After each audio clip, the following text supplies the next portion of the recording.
Well, today's episode is going to have a bit of change of plans regarding of what I normally review, whatever event I see from whatever promotion. Originally, I was going to do Gambari Pro and Imperial Pro Wrestling, but I decided to change it because I could not resist. Um, Today is, of course, the 18th of February. In Japanese time, they had the show by Prominence pre-launch, which features, of course, special guest Miyako Matsumoto, who they collaborated in their very first show with her show, the Gakuen no Fuji versus Prominence. I'm kind of excited to see that, and of course, since I did not see the last New Japan event, I decided to skip that and see the latest one that just took place today in Japanese time. So I got that more. I think this is day 13 for the New Year's Golden Series. But of course, we cannot forget AEW Rampage. But it's now 100% confirmed that we are going to see, of course, the latest new show by WWE replacing 205 Live. Thank God. Uh, with Level Up, which is, of course, according to what sources are saying about what that is going to be the, how do I say, the event metal program for NXT and then the main roster, that sort of thing. So we'll see how everything turns out, and also a couple more news updates for all of you. But first things first, we want to say congratulations to Johnny Gargano and his wife Candice LeRae on the birth of their new baby boy. So congratulations, guys. We have a little Johnny Gargano, even though his real name is Quill. So we're excited. I know everybody in the wrestling world excited, especially with the WWE fan base and the other fan base, that sort of thing. So right now, let's get started with another episode of the Deleted Wrestle Zone.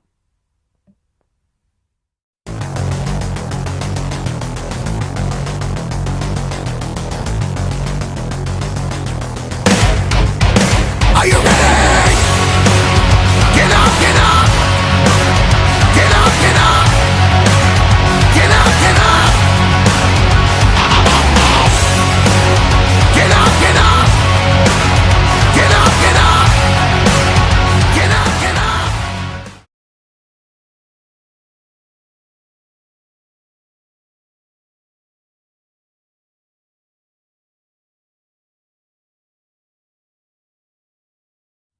Welcome everybody to the Deleted Wrestle Zone, all things that it's pro wrestling with AEW, NXT, New Japan Pro Wrestling, Impact Wrestling, the National Wrestling Alliance, various promotions, wrestlers, matches, and championships.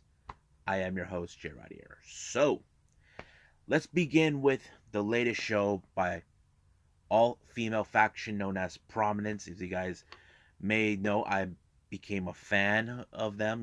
They're really an amazing group and very fun show to watch. So this is their second official produced show. Now, before you ask me, J-Rod, how can I watch the show? Well, there's two ways. If you have Wrestle Universe, then you can see it. Or however, if you don't want, however, you can also still see it on WatchProWrestling.live. Now, I was well aware they were going to do it in Wrestle Universe, and the Watch Pro Wrestling streaming guys were going to broadcast it there. I wasn't expecting it, but like I said earlier in the start of the episode, I could not resist. So that's the reason I changed things. So let's get started. So the name of the show is called Pre-Launch.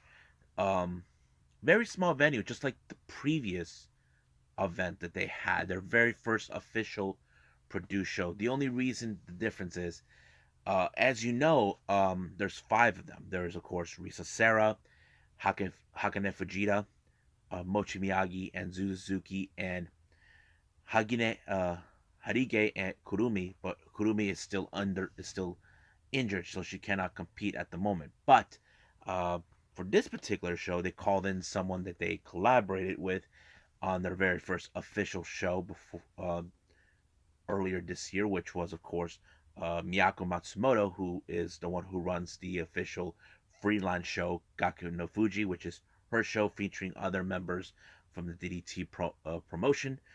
But this time she comes to their shows. So I wasn't sure what exactly she's going to be doing until it was revealed that she was booked in a match against Mochi Miyagi. So this was a one-on-one competition. So I didn't know what to expect, but I think there was some great moments, that both of them did. Of course, I don't think I don't know what Miyako was in fact expecting. However, when she thought she had Mochi Miyagi right in her grasp, she thought that she had it, but apparently, we all know Mochi Miyagi. Those who do, she carries that little gun of hers, the shoots out confetti. So she had her like saying, "Ha ha ha! I got you right where I want you." At the last second, Miyako ducked down and, of course, accidentally shot the referee in the groin. And, of course, Miyako realized what just took place, but apparently she tripped on Mochi and her head landed on the groin of the ref. I'm like, oh, poor ref. He's going to be in hospital. And, of course, they were body slamming right on top of him. So the ref got the bit of the abuse in every way, and he called this entire match a no contest, which upset it both Mochi and Miyako, and they started beating the crap out of the ref. And you can be like, oh man, that is sad. I mean, look, the ref called it. He was hurt. He had no condition to move on, but that's what happened. But they had to so basically they had to wait until they left. Ref had to lick his own wounds, crawl out of the way before they had to clean up the mess. So basically, no one won. Next match, we got, of course, a three-way match. We got Zuzu Suzuki versus Akane Fujita versus Risa Sera. Now, you may have heard of the term, never bring a knife into a gunfight. Well, if you guys know this, Zuzu is the youngest of the five. And unfortunately, she's the one who brought the knife in the gunfight. Not literally, more like, how do I say? She had these jingles, kind of like brass knuckles, in her hand, while you got Risa Sera had a barbed wire kendo stick, and you have Fujita with a baseball bat that has thumbtacks all over it. You get my drift right there. A knife in a gunfight. So it's like you're looking at this like, okay, Zuzu, they have pointy objects while you have things in your wrist. So it became like, what were you thinking? So I don't think Zuzu was thinking. I think she's how to say, over exaggerated about what she was gonna do, but she did not expect that at some point it became a 2-on-1 scenario because, like I said, she's the youngest of the five. So, but it was a really good match. There was some moments where, of course, I don't know, it was the most craziest thing I see. Zuzu had the poster from their upcoming event in March, and she stapled it onto Risa Sera's head. Now you're probably saying, "Oh my God, that must have hurt." And of course, there was a funny moment with it where you can see the poster covering her face, and Zuzu couldn't resist laughing because it was so funny. So basically, that paper was ripped off, but at the moment Risa went to the back, I'm assuming removing the staples off her head while she was being engaged by Akane Fujita. But of course, Fujita had her little new toy with, if you guys know, Fujita and Risa Sera are both baseball fans. Fujita brought this diamond plate with tacks on it. So yeah, you heard me right. So they had that while everything was going on outside. Risa Sera comes out all bloodied and bleeding and all this and that. So basically, it was more like it just went into that. But however, it was Akane Fujita that picked up the victory when she pinned Zuzu Suzuki. So that's a good victory. But however, the event wasn't over. So they had this thing called the bonus track, or should I say the bonus match or something. It became like a four-way elimination match. So you had Zuzu Suzuki, Akane Fujita, Mochi Miyagi, and Risa Sera. So everybody, and once again, what is Zuzu thinking? Once again, a knife in a gunfight. Again. Mochi, Risa, and Akane, they both had bigger objects than her while she had those brass knuckles jingle bells. And they all like ganged up on him, like, oh, poor Zuzu. Oh, poor Zuzu. Ain't that a bitch? But, however, the match went well. But Akane Fujita was eliminated by Zuzu. Well, that's a good thing for her. But fortunately, Zuzu got eliminated by Mochi Miyagi. But later, it became Mochi Miyagi and Risa Sera at the last. But you can still see Risa Sera still beating, and it was so intense. However, I think this is one of those matches that kind of shows these girls are being serious. But out of the blue, somehow Mochi Miyagi was able to pin Risa Sera and win the match. As soon as the match was over, they did a little presentation. You know, they ended with, of course, Miyako Matsumoto thanking her for being there, being their special guest. I'm sure they're going to collaborate down the line. I'm not sure if she ever took the offer to join them to be an official member of Prominence, even though Matsumoto is too loyal to Shanjiro Tagagi. As you know, Tagagi he embraced Prominence, and of course he tosses Matsumoto to join them. So it's still unclear whether she will join them or not, or just be a friend that they could call and say, I'll come out and throw in some shows with you guys. So it's still unclear about that. But the best part is during their question, there was someone that Risa Sera talked about her past, about how her mother to this day, even when we learned that Prominence made their decision to leave iStripping, her mother did not like the idea of what she was doing with doing this whole thing with Prominence, but she did state it that it's her life, her decision. So, I mean, not a lot of people can say that because people can say hardcore extreme wrestling or deathmatch wrestling is not actually wrestling. If you guys don't believe that, there is a documentary made by Vice TV a few years back where they interviewed the guys from DTU, which means Desastre Total Otro Violento. It's a Mexican promotion that involves extreme wrestling. One of the wrestlers named Cyclops, he mentioned how he became the black sheep of the family because he made the jump from traditional wrestling to extreme. And I think Risa Sera can relate to that. You know, that's what took place. But Risa Sera chose this, and she loves it. So there will be more Prominent shows in the future. It's already been announced, and Prominence will be making appearances in other promotions too. Not just they have their own self promo events, and don't forget Prominence will be making appearances in Stardom because they began a feud with their old pal Julia and the rest of DDM. But I do predict that somehow Prominence is going to align themselves with Cosmic Angels to get even for them. As you know, we know what happened with Mai Sakurai joining DDM, betraying and leaving behind Cosmic Angels. But that's for another review at another time. So I believe right now it's time for me to jump to New Japan Pro Wrestling.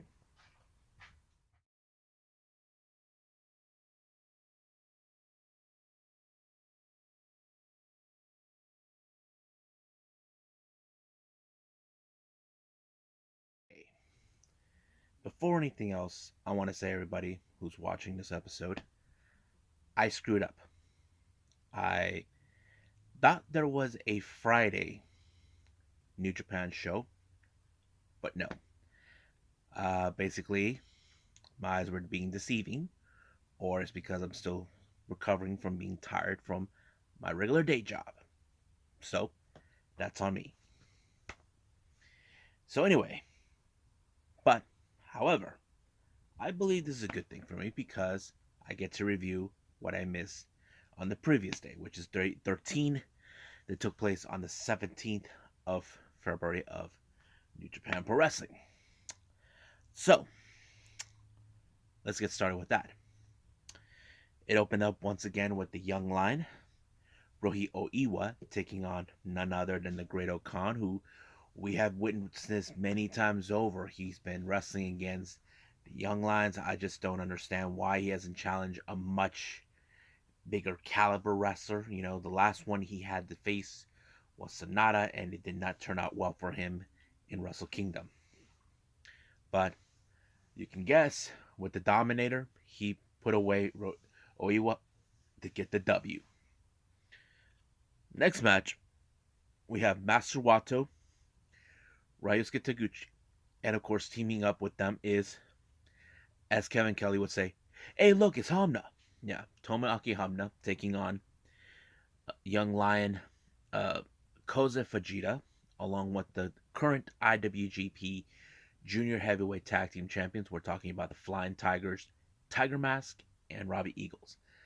Now, this is where, if you guys know, Taguchi and Wato are in fact involved in that fatal four-way match. Whoever wins that particular match will be the new IWGP Junior Heavyweight Tag Team Champion, which right now Taguchi's obsessed of becoming the 69th champion.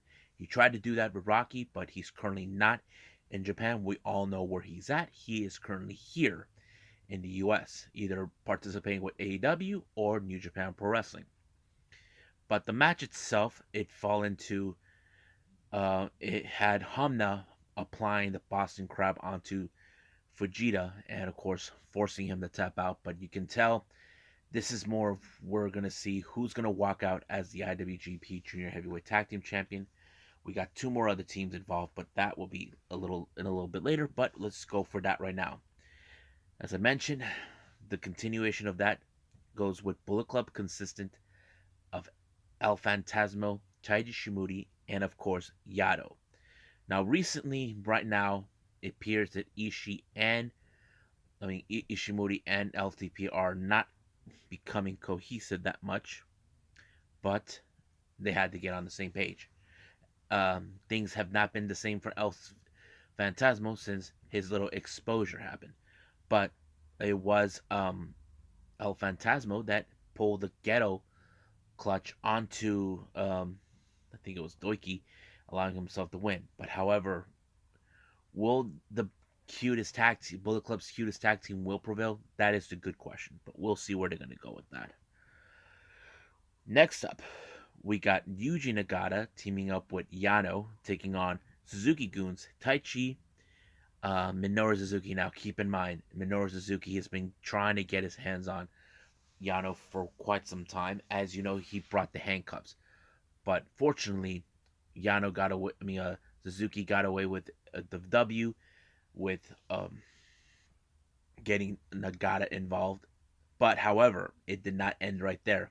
He finally handcuffed Yano into the guardrail, but he was helpless to help Nagata, who he put him in that cage along with two or three young lions, along with the brand new ring announcer that we've been seeing. He's took over Ozaki's position, so basically he's sending a direct message to him. So that is the thing that kind of gets going. So I thought it was crazy, but it was great. Next up, we had, originally it was supposed to be a tag team match. We had Chaos, consistent of Yo and Tomohiro Ishii, but they were sneak attacked by members of House of Torture, consistent of Sho and Yujiro Takahashi. However, things were not going exactly House of Torture's way, so they had to resort with more members such as Dick Togo and Evil to show up, to giving the helping hand. But however, the other members of Chaos, Goto and Ishii showed up. No, Yoshihashi and Ishii showed up. So basically, it ended up becoming an 8-man. But you can tell the animosity between these two teams has really progressed. However, it was Yoshihashi to put away with the butterfly effect onto Togo and forcing him to tap out. But however, this feud between both these teams is getting clear. One team will walk out as the 6-man tag team champion, and the other possibly the IWGP tag team champions. We'll see when that day comes. Now, our main event, we have LIJs consisting of Hiromu Takahashi, Shingo Takagi, Sanada, and Tetsuya Naito taking on Satoshi Kojima, Togi Makabe, Hiroshi Tanahashi, and Kazuchika Okada. So this became an elimination match. I'm not going to get through a whole lot, but however, in this particular match, it was Naito who pulled off the Destino onto Kojima, sending a clear message to Okada that he will be prevailing to take away the IWGP World title away from him. This is something that Naito now has been making clear. At first, he did not like the belt because he rather stick for what he created, but looks like he had a change of heart. But we'll see where this is going to go. As you know, also Tanahashi is going to put his IWGP United States title on the line against Sonata. So right now, for the past couple of weeks, we've been seeing the momentum going to LIJ. But can Tanahashi and Okada get the momentum they need in order to retain these titles? That is the bigger question. So that's pretty much it what we got with New Japan. Let's move on with AEW Rampage.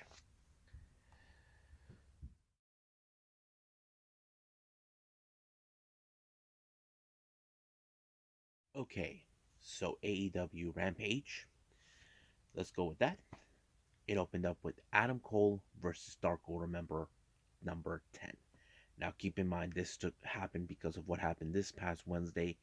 Adam Cole, along with Red Dragon, attacked the AEW champion Adam Hangman Page, but 10 went on a rampage, tossing security like rag dolls. So this was a perfect match that was set against Adam Cole. Now, keep in mind, Adam Cole is currently undefeated, but he is also currently number one in the rankings. So basically, he has a right for that title, and that title is on his sights. So he has to get past 10 in that matter. And I thought the match was pretty good because it showed, okay, there's a little bit of disadvantage here. We know that 10 is a powerhouse. We know that his main weapon is, of course, the full Nelson lock. But however, that did not work for him when, of course, Cole used the referee to his advantage, but did not see that he low blowed and finally put the boom right onto Prince 10 in order to win the match. But he does send a clear message to Hammond that that title will be his. Now, our next match we have is a qualifying match for the Face of the Revolution. We have Powerhouse Hobbs versus Dante Martin. Now, keep in mind, Dante Martin has already beaten Hobbs once before. Now, this is more of a rematch or rubber match, however you want to call it, between that. But this is for the opportunity. Who will be in the Face of the Revolution? That ladder match for a shot at the TNT title. But there was a moment he looks like he was calling out or disrespecting Keith. Even Taz says that Powerhouse Hobbs has nothing on Keith. Well, you can't know that for sure. We know Warlow's in it. We know Keith is in it. And that could be a very powerful matchup to watch with all of them. But unfortunately, Dante Martin, he put up a hell of a match. I have to say, he did everything exactly what he was supposed to do. But in the end, it was just too much for him to beat Powerhouse Hobbs and Hobbs win the match. And of course, he advances into the match itself at the Face of the Revolution. Now, as you know, Jade Cargill has been on a impressive roll, but the real question remains, and of course, who will be the next challenger? And the person that answered that was, of course, none other than Matt Hardy, who is part of the the Andrade Hardy family office, saying that Bunny will be the one to challenge her for the title. However, if I was Jade Cargill, I would be more careful with Bunny due to the fact that she has one main weapon, and we've seen it time and time again, and we're talking about the brass knuckles. So if I was Sterling, I would do something about it, but let's see if that happens. Now our next match is the Professor's 5-minute rookie challenge. We have Serena D versus Angelica Risk.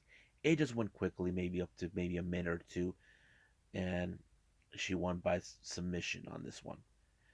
Now our main event. These guys are not total strangers. They known each other from New Japan. We're talking about Jay White and Trent Beretta. I thought this match was amazing.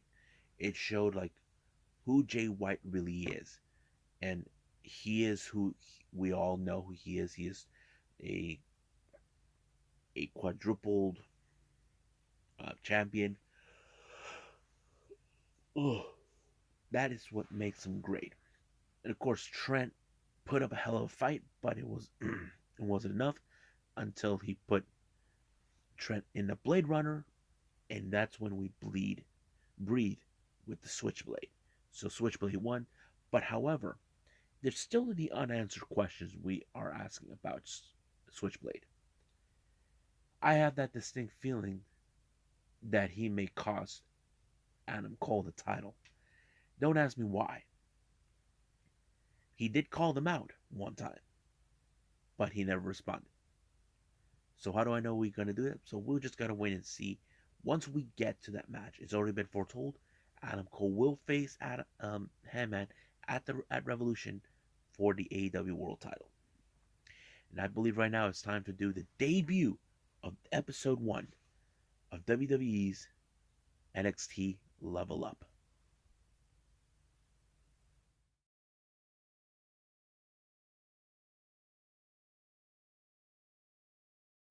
Okay, it's the date. First things first, let's say rest in peace, 205 Live. You had a great run, but things need to change. So, for the record, I'm not Catholic, I'm just doing it for fun. But, as you know, we finally get a brand new show, NXT Level Up. I have to say it was a smart move with WWE to make this happen now because reason is all the 205 Live wrestlers are gone completely. But Level Up, I have to say, is the next logical step.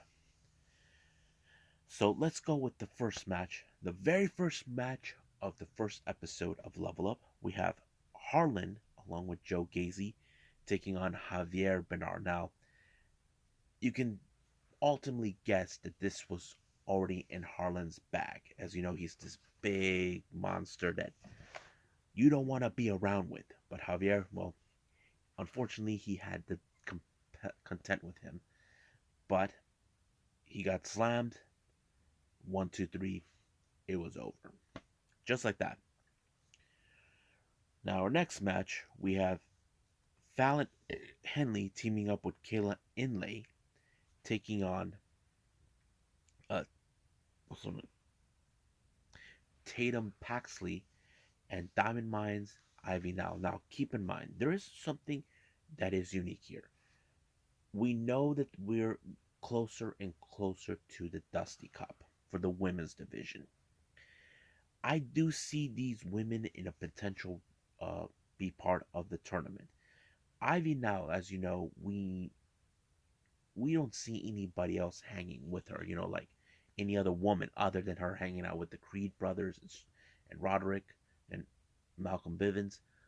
But if I was Malcolm Bivens, if you were planning to do exactly what the Toxic Attraction is doing, be making money matches, I say try to expand more on the women's side. Get yourself not only just one, maybe three competitors. Keep Ivy Nile there, but get two more. You may get the women's titles into Diamond Mine. Think about it.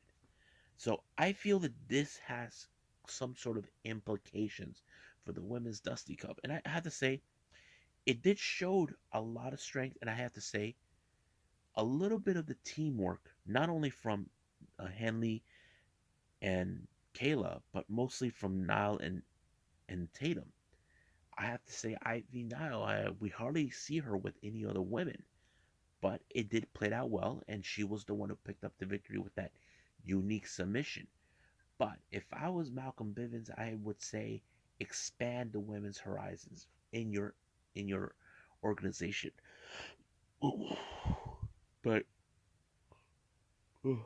but yeah, that's what I would do if I was thinking that. Now our main event, these guys have been part of the Dusty Cup, but they were failed. We have Kushida taking on Edris Enofe. I have to say the match was pretty good. This is more like Kushida, who is a bit more of a veteran, taking on the newly Edris Enofe. But it was Enofe with the shooting star press that won, and of course gained the respect of Kushida. Now, what did I thought about the show? I have to say it was pretty good. I think will be a perfect opportunity for up and coming wrestlers that are trying to get into WWE and hopefully into the main roster. That is what I feel. With 205 Live, things change. It's not hasn't been the same. But this will work. And what I think of it, thumbs up. I give it thumbs up. So I think that's pretty much it right now with the WWE stuff. So let's move on with news updates.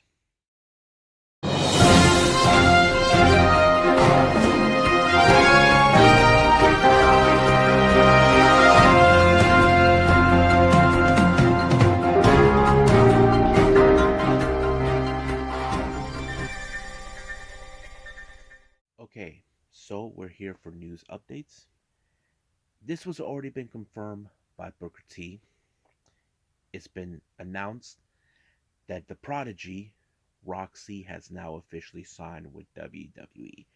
So if you guys have been fully aware, WWE had their sights on her. If you guys been aware, she was at the Performance Center not too long ago. She is one of those girls that many fans. Now, some of you probably question, wait a minute, J Rod, didn't we know about the WWE are not looking for independent wrestlers? Well, I think it depends on who is well recognized, and Rok-C is no exception. The reason is two reasons. One, she was trained by Booker T. Think about it. Booker T may have put a good name on her for WWE. And two, she's well respected in the wrestling game. And keep in mind, she is the youngest wrestler we ever seen. She started training at the age of 16, and I think she's right now in her 20s. So that kind of puts it in a very interesting, you know, thing for her calling herself the prodigy. Not to mention she won the ROH Women's Championship last year, and I think that's what makes her a prodigy. And I think that's what will make her, a good wrestler. Even if she does go with WWE, I say we give her support. But the only thing we do hope that WWE better not screw this one up, because that's the last thing anybody wants to see. And I hate to see her mom be ashamed of how WWE would treat her daughter. You know. Now, next news, we have West Coast Pro announced for their latest event. I mentioned this for game related. It's happening on April 15th. No, yeah, April 15th. It's already been announced. Minoru Suzuki is already in it. However, turns out he's not the only Japanese star coming to this promotion. So is, of course, Blue Justice, Yuji Nagata. I'm excited for that. Hopefully, I get to see it, but it's going to be fun. Now, GCW had made some interesting announcements. First one, the debut of the King of Swerve, baby. Shane Strickland will be making his appearance on April 9th in the LA show and April 10th in San Francisco. So that's exciting news to see him now. Ever since he's been released from WWE, we're seeing him go everywhere. But however, as you know, in the GCW ranks, Minoru Suzuki's going back on the US tour, and he already announced for several shows. But amongst them is Bloodsport 8 that's going to take place on March 31st, which is part of the Collective, which is a time of shows they are throwing around WrestleMania week, and this is no exception on this one. So I love the idea. I love seeing Minoru Suzuki. He is going to kick some major butt back in the US. Next up, we got the House of Glory announced for their upcoming event, Salvation, that's going to take place on the 11th of this year, and also will feature the debut of La Güera Loca, Taya Valkyrie. So I'm excited for that particular event, and it's really going to be fun. Now, the last news update, I failed to mention this one.